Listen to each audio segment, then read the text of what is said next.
Donald Trump, Xi Jinping ఒకరు అగ్రరాజ్యాధ్యక్షుడు, మరొకరు ఆ అగ్ర హోదా కోసం ఎంతకైనా తెగించే చైనీస్ ప్రెసిడెంట్. ఇద్దరిలో ఎవరూ తగ్గరు. తాము అనుకున్నది జరిగే వరకు ఎంత దూరమైనా వెళతారు. తైవాన్ అనే చిన్న దేశం ఈ ఇద్దరి మధ్య అంతులేని అగాధాన్ని సృష్టించింది.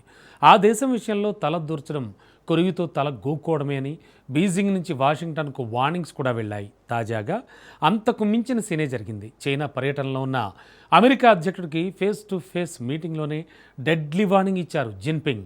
తైవాన్ విషయంలో తల దూరిస్తే యుద్ధం ఖాయమంటూ హెచ్చరించారు.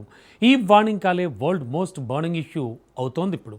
ఇంతకు ట్రంప్, జిన్పింగ్ మధ్య సమావేశంలో అసలు తైవాన్ అంశం ఎందుకు చర్చకొచ్చింది? ట్రంప్కు డైరెక్ట్ వార్నింగ్ ద్వారా తైవాన్ ఆక్రమణకు సిద్ధమని జిన్పింగ్ స్పష్టం చేశారా? ఉక్రెయిన్, ఇరాన్ యుద్ధాలకు మించిన మహా సంగ్రామానికి రంగం సిద్ధమవుతోందా? Let's watch.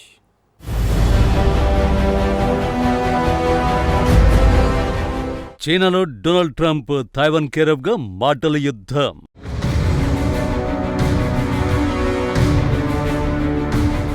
తైపీ విషయంలో జోక్యం చేసుకోవద్దని జిన్పింగ్ వార్నింగ్.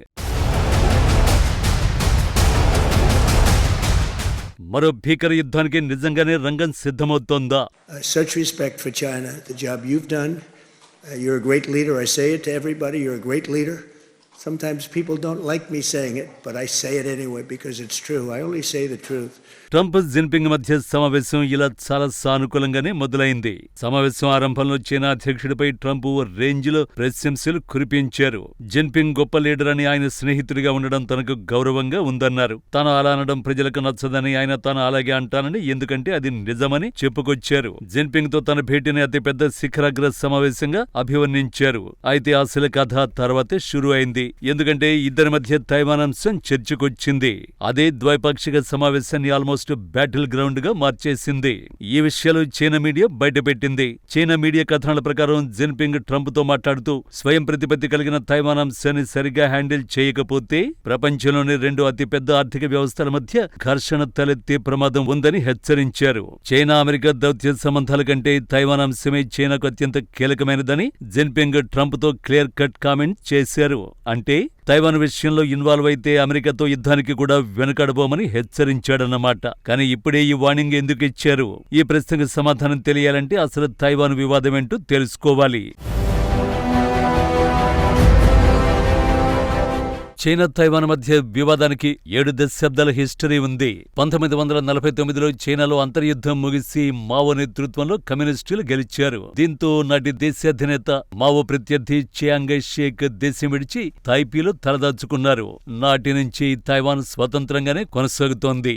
దాదాపు 2.4 కోట్ల జనాభా ఉన్న తైవాన్ ప్రజాస్వామ్యయుతంగా ఎన్నికైన ప్రభుత్వ పాలనలో ఉంది. చైనా మాత్రం 70 ఏళ్లుగా తైవాన్ మాతృదేశానికి ద్రోహం తలపెట్టిన భూభాగంగా పరిగణిస్తోంది. తైవాన్ చైనాలో భాగంగానే గుర్తించాలంటూ ప్రపంచ దేశాలన్నింటిపైన ఒత్తిడి తెస్తోంది. తైవాన్ దౌత్య కార్యాలయానికి అనుమతినిచ్చినందుకు EU సభ్యదేశం లిథువేనియాతో వాణిజ్య సంబంధాలను చైనా పూర్తిగా తెంచేసుకుందంటేనే తైపీ విషయంలో చైనా ఎంత సీరియస్ గా ఉందో అర్థం చేసుకోవచ్చు. ప్రస్తుతం 12 దేశాలే తైపీతో దౌత్య సంబంధాలు నెరుపుతున్నాయి. అత్యధిక దేశాలు అనధికారికంగా సంబంధాలు కొనసాగిస్తున్నాయి. సింపుల్ గా చెప్పాలంటే తైవాన్ అంతర్జాతీయ హోదాపై ఓ స్పష్టత అంటూ లేదు. ఇప్పుడు ఈ వివాదంతో అమెరికాకు సంబంధం ఏందన్న ప్రశ్నకి వద్దాం.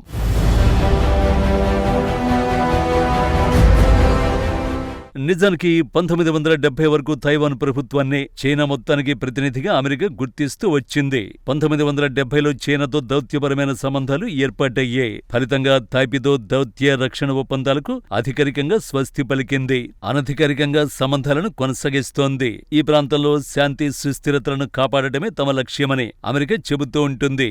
అందుకోసం చైనా, తైవాన్ మధ్య యథాతథ స్థితి కొనసాగాలని అంటుంది. కానీ అసలు లక్ష్యం మాత్రం అది కాదు. తైవాన్తో ఉన్న అవసరమే. తనకు అవసరం లేకపోతే ఏ దేశానికి చిల్లర కూడా ఇవ్వని డొనాల్డ్ ట్రంప్ తైవాన్ కు ఏకంగా 1,00,000 కోట్ల విలువైన అత్యాధునిక ఆయుధాలు ఇస్తున్నారంటే అందుకు ఏకైక కారణం తైవాన్తో అమెరికాకు ఉన్న అవసరాలే.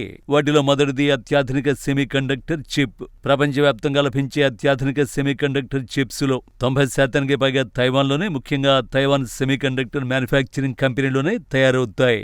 స్మార్ట్ ఫోన్లు, మెడికల్ పరికరాల నుంచి అధునాతన యుద్ధ విమానాల వరకు ప్రతిదానికి ఈ చిప్స్ అవసరం. తైవాన్ చైనా వశమైతే అమెరికా తన సాంకేతిక సైనిక అవసరాల కోసం పూర్తిగా చైనాపై ఆధారపడాల్సి వస్తుంది. అలాంటి సిచ్యువేషన్ వస్తే ఏమవుతుందో అమెరికాకు బాగా తెలుసు.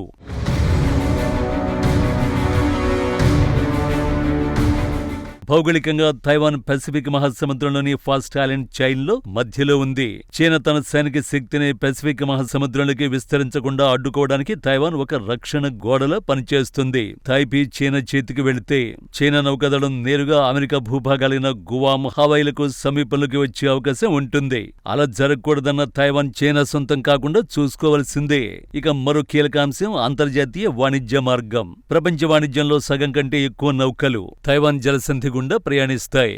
ఈ ప్రాంతంపై చైనాకు పూర్తి అధికారం లభిస్తే అమెరికా దాని మిత్రదేశాల వాణిజ్యాన్ని బీజింగ్ నియంత్రించే ప్రమాదం ఉంది. ఇన్ని చిక్కుముడులున్నాయి కాబట్టి తైవాన్ విషయంలో అమెరికా వ్యూహాత్మకంగా స్పందిస్తోంది. తైవాన్ తనను తాను రక్షించుకోవడానికి అవసరమైన రక్షణ ఆయుధాలను అమెరికా సరఫరా చేస్తుంది. 2025 చివర్లో తైవాన్ కు భారీ మిలిటరీ ప్యాకేజీ ప్రకటించి మంట మీదున్న డ్రాగన్ ను మరింత రెచ్చగొట్టింది. ఏకంగా $11.1 బిలియన్ అంటే మన కరెన్సీలో దాదాపు 1,00,000 కోట్ల విలువైన క్షిపణులు, హోవిజ్జలు, డ్రోన్లు తదితర అత్యాధునిక ఆయుధాలను విక్రయించనున్నట్లు అమెరికా ప్రకటించింది. ఈ చర్యలని చైనా తప్పుబడుతోంది. ముందే చెప్పుకున్నట్టుగా తైవాన్ విషయంలో చైనా, అమెరికా మధ్య వివాదం ఈనాటిది కాదు. దశాబ్దాల హిస్టరీ ఉంది. అయితే అమెరికా అధ్యక్షుడికి ఇలా నేరుగా వార్నింగ్ ఇవ్వడం మాత్రం ఇదే తొలిసారి. తైవాన్ ఆక్రమణ విషయంలో జిన్పింగ్ ఎంత సీరియస్ గా ఉన్నారో ఈ ఘటనే చెప్తోంది. తనకు తైవాన్ కంటే ఏది ముఖ్యం కాదని చెప్పడం ద్వారా అవసరమైతే అమెరికాతో సంబంధాలను తెంచుకోవడానికి సిద్ధమని చెప్పకనే చెప్పారు. కానీ తైపీకి రక్షణ సహకారం ఆపేస్తే అమెరికాకు కూడా చైనాతో ఇబ్బందులు తప్పవు. సో ఈ విషయంలో ఎవరు బోర్డర్ క్రాస్ చేసినా ఉక్రెయిన్, ఇరాన్లకు మించిన యుద్ధ సంక్షోభం తప్పదు. మరి ఈ విషయంలో మునుముందు ఏం జరుగుతుందో చూడాలి.